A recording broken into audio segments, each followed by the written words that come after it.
Coming up on today's show, could the Seahawks trade Darrell Taylor before the season begins? Also, Seahawks legend KJ Wright is suggesting that Seattle could be moving Mike Jackson. We'll react to that coming up in moments. Also, an injury update on Drew Lock and some Seahawks roster news to get to. All that and more on this edition of Seahawks Today. But first, a little challenge for the 12s today, as last week on the 49ers Report, they had a video that had over 1,000 likes on their channel. And Chase Sr. came to me and said, there's no way Seahawks Today could do that. I said, just watch. They're going to prove them wrong. So let's go ahead and take the challenge to the 49ers Report. Can we get 1,000 likes on today's video? Can we match what 49ers did earlier a few days ago? I believe we can. Smash the like button. Show some love for your Seattle Seahawks and Seahawks Today. Let's stick it to the Niners Report, those nasty Niner fans, and we'll get started with today's show. Darrell Taylor, could he be on the move? The Seahawks appear to be loaded at the outside linebacker position with some young talent. The folks at 12th Man Rising are suggesting that Taylor could be traded before the season begins to give Seattle the much-needed interior defensive line help. We've seen that the interior of the defensive line, it's better than we thought it was going to be entering training camp, but there's still work to be done. More from 12th Man Rising. The Seahawks need to add depth to the interior of the defensive line and have an excess of talent on the outside. Their best move is to trade the inconsistent Darrell Taylor while his value is at its peak. I like him, but his game doesn't warrant keeping him above his potential replacements. Think about this. Between Boye Mafe, Derek Hall, Tariq Smith, and now Levi Bell as well, there really isn't a need for Darrell Taylor anymore. I know people are going to point to he had 9.5 sacks last year, tied for the league lead. I think that Boye could do the same thing, maybe more. I think Derek Hall could come close to putting up similar numbers here. If you want to make a move now is the time to do it. And think about this. Well, Darrell Taylor is a very good pass rusher. No one's doubting that at all. But everything else, there's some question marks here. We're talking about a guy who was just straight up awful in run defense last year with a grade from PFF of less than 40, a coverage grade of 50.5. Not so hot there on that front. And although he's not that much right now, just owed $1.5 million this upcoming season, the truth of the matter is that you are not keeping Darrell Taylor beyond this year. You're not going to pay him another contract. Might as well trade him now while you can get something out of him. The statistics last year, as you can see, was he a playmaker? Sure. 9.5 sacks, 4 forced fumbles, 8 tackles for loss, but that doesn't tell the whole story here. The bottom line, simple as this. Trade him now, start one of your young cats, give them the opportunity, and get something out of him while you still can, and help out the interior of the defensive line. And I got to tell you, you look at some of the guys that are out there in the trade market. Cam Hayward, DeForest Buckner we've talked about on this show before. Grover Stewart's another guy we've looked at. There are guys that you could bring in right now that would be an upgrade for this Seahawks team and fix the glaring problem that you have in front of you. And you can do it pretty easily. You package Taylor, put a day 3 pick there, and all of a sudden you have what you need. And the Seahawks defense all of a sudden looks lethal if you get this deal done. Listen, I understand if you like Darrell Taylor, but the Seahawks have to do what's best for them in their best interest. I think this makes a lot of sense. Should the Seahawks trade Darrell Taylor? Our pinned comment today, Y for yes, N for no. Weigh in. Tell us what you think in the comments section. If Seattle should make this move or not. Y for yes, N for no. Got a great deal that we're offering Seahawk fans right now. It is our T-shirt combo. It is back and better than ever. Whether you want the short sleeve blue shirt or the long sleeve gray shirt, you can have them both right now for $29.99. It is a great deal. Available at chatsports.com/sale, and you can get yours today. I got to tell you, this shirt combo is snazzy. It looks terrific, both shirts. You could keep one, maybe give the other away. Maybe you want to keep both shirts. Personally, I would keep both shirts if it were up to me. Get yours now, chatsports.com/Seahawks sale to get yours today. And you can still get it in time for football season as well at chatsports.com/Seahawks sale for $29.99. Now the other trade option. KJ Wright, Seahawks legend, was on radio the last few days on Seattle Sports 710 and was asked about what the Seahawks need to do next before the season begins. And he didn't mention Darrell Taylor, but he did mention starting corner Mike Jackson, saying that the Seahawks might need to move on from their starting outside corner. Listen to this. Mike Jackson is a starter in this league. He started every game last year and played very, very well. If you're going to bring back a difference maker in your depth on your defensive line, to me, I think he'd be the name that you'd have to consider. More from this, we'll show you here in just a bit of what KJ Wright had to say. I got more from this interview. But before we get to that, let me just say this. The reason why you would move on from, let's say, Mike Jackson compared to some of the other corners is simply this. Okay, Mike Jackson was not brought up in the organization, okay?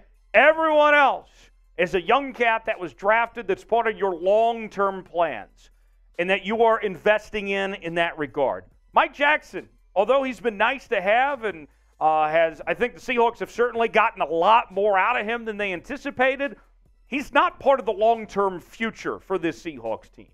2019 fifth-round pick out of Miami, played for the Patriots, the Lions, the Cowboys. He's been here since 2021, and he's had a good tenure. And he's earned the right for playing time and that starting role. I know that he struggled in that preseason game on Saturday night, but that doesn't take away from what Mike Jackson's done in Seattle. He's been a huge part of the Seahawks' defense success, in particular last season when he had 75 tackles, 3 tackles for loss, 12 pass breakups, 1 interception. He's a fine football player. Nobody is arguing against that. But if we're going to be honest here, when you look at where the Seahawks are going in their future, there's a lot of depth.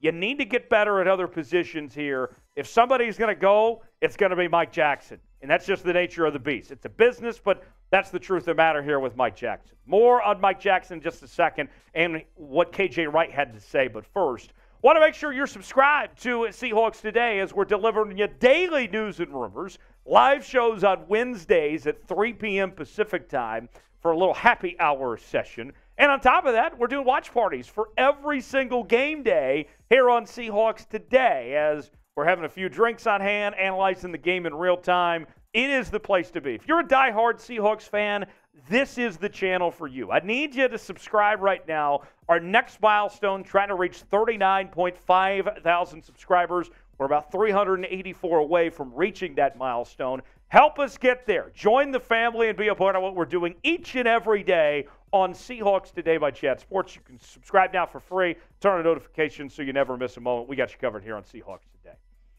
Back to what KJ Wright had to say on Seattle Sports 710.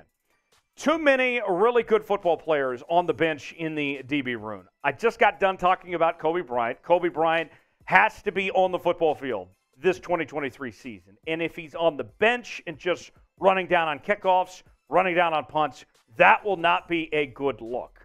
Now, maybe there's a happy medium here. We've seen Kobe Bryant get some playing time at the safety position throughout the preseason, but you drafted him to be a corner, and the thought was going into 2023 that he would be competing for a starting nickel corner spot. But I agree 100% with KJ. Whatever happens, you have to have Kobe Bryant on the football field. And when Jamal Adams comes back, how does that work with the safety position? Where does Kobe Bryant go at that point in time? Here's a few things to keep in mind on this whole ordeal. Jackson started every game last year at outside corner. And the young core, you're looking at Tariq Woolen, Kobe Bryant, Trey Brown, Devin Witherspoon. They were all drafted by the Seahawks as recently since 2021. This is a young core who the Seahawks are building with here going forward with these guys. And Trey Brown has looked really good throughout camp and throughout the preseason. Now, Carroll has been very high on Mike Jackson, named him the MVP of the offseason. But with that said, is he worth keeping around? There would be value in trading him as opposed to other guys if you're looking to make those improvements on the defensive line, a starting caliber guy, a guy that's stood out to this point. Now, Kobe Bryant, significant playing time that he's had at safety during camp, but how long is that going to last? That remains to be seen. Here's the deal. At the end of the day, my guess, my expectation for the Seattle Seahawks before the season begins, still a couple weeks away, another week of the preseason, I think Seattle's likely to get rid of either Darrell Taylor or Mike Jackson, one of the two. I personally, if I were John Schneider, I would lean towards trading Darrell Taylor. I think Seattle, it's easier to replace him than it is necessarily Mike Jackson on that front, although you have depth at both those positions. I think one of those guys are going to go. And I would be surprised ultimately if when the roster's set when this season begins, if the Seahawks look and say, you know what, we're okay with having a lackluster interior defensive line. I don't think that's going to fly. I think they make a move. What do you guys think? Pick one to trade. Who does Seattle move on from? Is it Mike Jackson or is it Darrell Taylor? If it's Darrell Taylor, type DT for Darrell Taylor. If it's Mike Jackson, type MJ for Mike Jackson. Let us know what you think in the comment section below, which player you believe the Seahawks will move on from.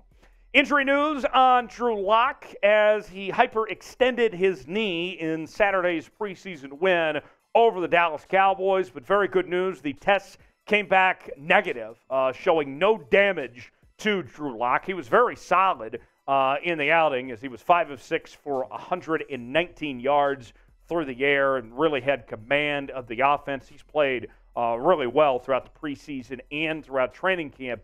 And as we head towards this final preseason game, Pete Carroll says expect a significant amount of playing time from Drew Lock, saying this, yeah, he's going to play a lot. I want to get as much football under his belt as we can. And getting him ready, we think of him as a guy that can go out there and win a football game for us, running our whole entire offense. There's nothing we do that he can't. Lock has shown command of the offense, and I think the big thing that I take away from Drew Lock so far in 2023, he has shown that if his name is called upon, if God forbid something happens to Geno Smith, an injury, whatever it may be, Drew Lock has to step in. I think we could all sit here and feel pretty comfortable. Yeah, 1-2 game situation, whatever it may be, if Drew Lock has to play, that the Seahawks are going to be fine and that they won't miss a beat. Drew Lock, I think, has earned the trust of Pete Carroll and this coaching staff to be ready to go if his name is called upon. I like what I've seen from Drew Lock to this point. Excited to see what he can do in this next preseason game. A big chance for him to show himself and get more experience running this offense. He doesn't have a whole lot of experience running this offense. Keep in mind, even though he's been here a year plus now, he didn't even take a snap in the entire regular season last year. So every snap matters for Drew Lock here in the preseason. Watch out. What's your confidence level in Drew Lock right now? Scaled for me 1 through 10 in the comments section how confident you're feeling about Drew Lock heading in to 2023. Before we go, a couple roster updates for you of some additions the Seahawks made as they signed defensive end DaMarcus Mitchell. And also Wayne T is back after the Seahawks just moved on from him a couple days ago. But ultimately, he's back in the picture for now at that running back position. Mitchell, undrafted in 2022 out of Purdue. He previously played for the Patriots. Ultimately made the Patriots' 53-man roster out of training camp in 2022. But they did move on from him, so now he gets a second chance in Seattle. Then with Wayne T, I'm sure Husky fans are familiar with him as he, of course, was a Washington Husky, all Pac-12 honorable mention in 2022. Waived last week, re-signed a few days later. Very solid player there. We'll see what he does with his chance to make the Seahawks roster there. So, with that said, in a couple of the roster moves where the Seahawks roster stands right now, what would you grade the Seahawks roster at the moment? A, B, C, D, or F? Weigh in. Tell me what you think of where the Seahawks stand at this point in time here in 2023. I like this roster. It's not perfect. Still some more work to be done. Need some help at the interior of the defensive line, but I like where this team is headed. Folks, make sure to subscribe to the channel as we try to take down the 49ers report and beat 1,000 likes on today's show. I believe it can be done. Help us out. Let's reach that milestone and take down the 49ers report, and we'll see you next time right here on Seahawks.